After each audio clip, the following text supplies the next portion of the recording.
وما تخلينيش يا سلمى، وسلمى ما تخلينيش، مشيتي علاش؟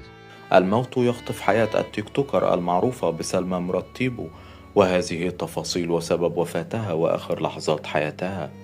في خبر عاجل اليوم، تصدر خبر وفاة التيك توكر سلمى المعروفة بسلمى مرتيبو مواقع التواصل الاجتماعي.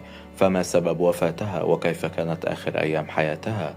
رحلت عن عالمنا مساء اليوم الأحد الموافق 13 يوليو 2025 التيك توكر الشهيرة سلمى، زوجة التيك توكر المعروف بتيبو، تاركة وراءها ابنها الصغير، الأمر الذي سبب صدمة وحزن لدى جمهورها ومحبيها.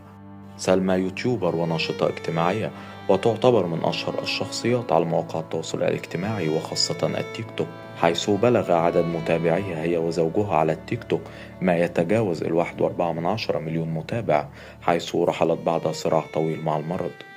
وفي الآونة الأخيرة اعتاد زوجها على نشر فيديوهات لها ظهرت في حالة مرض شديدة، حيث لم تفارق المستشفى حتى وفتها المنية.